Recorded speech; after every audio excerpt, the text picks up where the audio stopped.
certainly you have some notion of how to make them. Of course I know how to make French fries. It's one of my favorite treats. Be quiet, Gabby. I'm not talking.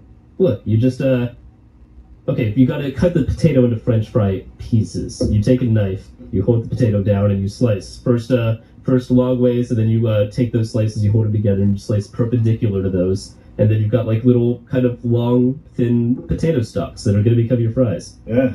Then you heat up, you turn on your stove, and you heat that up. You put the pot on it. Yep. You pour the oil into the pot. Mm-hmm. And then after you've heated the oil for a little bit... Okay, hold on. How high would your flame be? Medium to high heat. Okay, about what temperature do you want that oil to be? Medium to high. Medium to high. So... Medium degrees? Yes. Medium to high degrees. Yes, medium to high degrees. A little warmer than medium. Yeah. So then you Like can medium well. Attach some sort of number to that?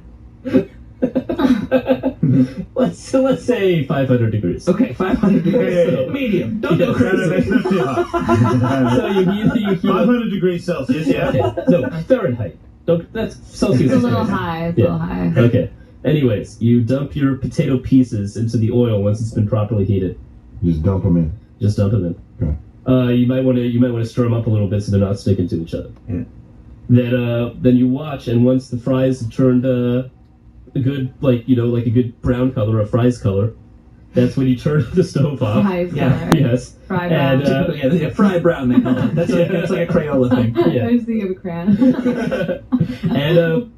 And then you very carefully, because the oil's still hot, that's when you very carefully take the fries out with some sort of utensil. Like what? What sort of? I don't know, like a spatula. You would take them out one by one with a spatula. Yeah. Huh. And then you got fries. I hope that helps everybody. Yes, Will.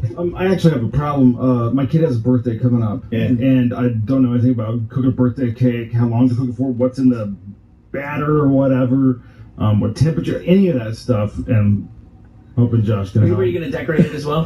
Yeah. I'll write down everything you say. If you wouldn't mind. A cake? Okay, well, we do like birthday cake. So, you've got your oven. Preheat your oven. Oh my god. So what? Nothing. What temperature? Oh, okay, lower than the fries. Let's say 400 degrees. Okay. Okay. You're going to need eggs, butter, milk, flour, some amount of all those things. You mix them together in a big bowl. Sounds like a biscuit right now. Dude, you have to make a fucking cake on I was making up, though. You have to make a cake on I was making up. Maybe some sugar also. You probably want some sugar in there. No, that's enough. I've had enough. Hello. Hey, Raw Dog. Yeah. I'm sitting at a dairy farm and I got cows to milk and I have no idea what to do. Yeah, but I took the last couple. You should take this one. Well, you take a stool and you sit next to the udder, the nipples, I guess. Is it the udder or the nipples? I don't know. I think it's the same thing, right? Let it go. And then you take your hand and you place it at the top of the udder and you just squeeze and then you pull down and then you repeat into a bucket or your Sounds like mouth. we're drinking milk tonight.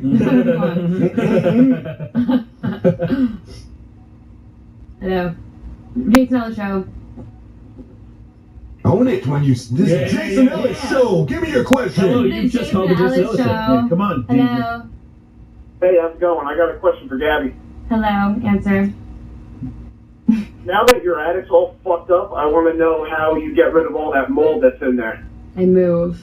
Yeah. There's nothing Really. else I can do about it. You don't know how to get. Oh, you can't get rid of mold. No, you have to move. Yeah, that's a death sentence. It gets into your walls and shit, and then you get sick.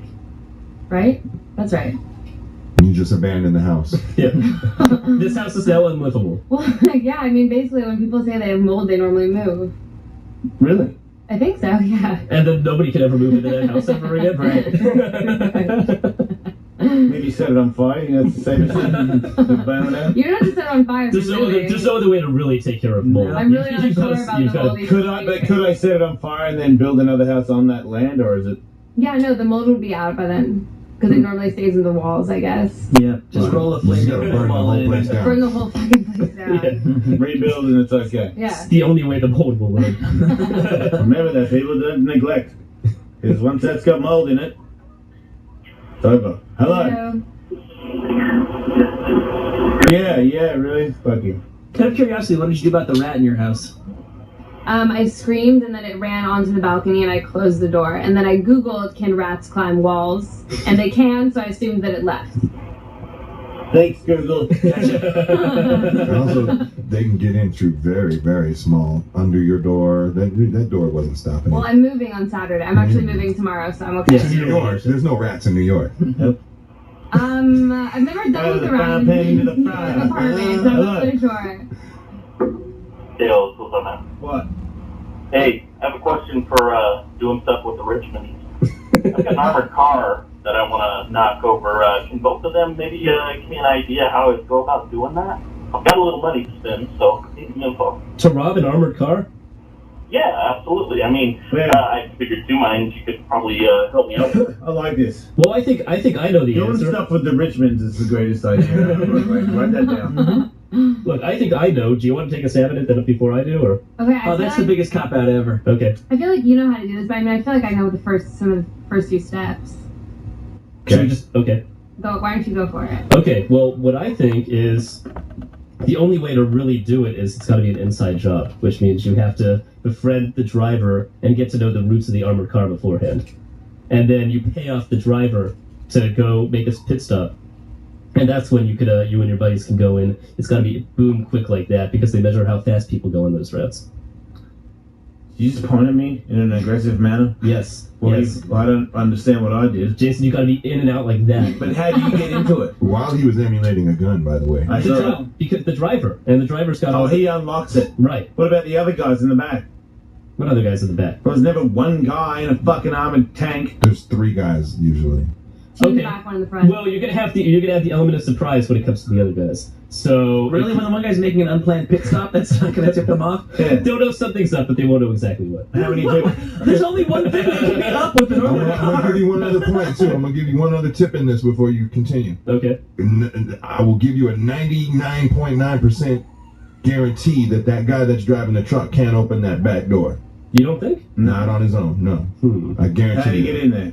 Now let's reevaluate and start again. Because Right, and also once you have bearing- proper information, at least before you start. Well done, Everlast. Bearing in Very mind, friendly of you. they probably gave this guy like background checks and stuff before they let him drive an armored car. Oh yeah, he's bonded. He's all that. Yeah, he's bonded. If you just All try these to guys. befriend him out of you just Facebook a stranger who drives an armored car, Hey, you drive an armored car, don't you? you might be suspicious. Wanna go to lunch? He might not be willing to throw it all away for your $50. You're gonna have to seriously bribe him too. Yeah, But, like, you're gonna blow him up. Yeah, he's gonna have to get a cut. Like Yeah. a good Yeah. chunk of Give him, it. give him These his guys choice. see millions of dollars a day. He's gonna get a chunk. You think? You're gonna have to give him at least twice as much money as is in the car.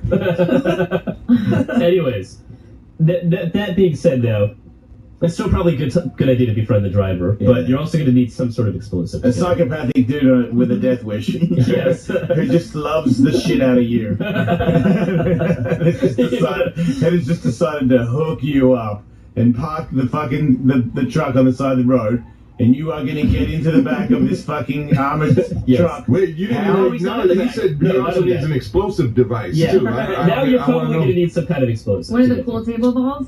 No, not a pool table ball. That's ridiculous. No, it's like the sticky explosive. It's like Stick it on the door. It's like rubber cement. You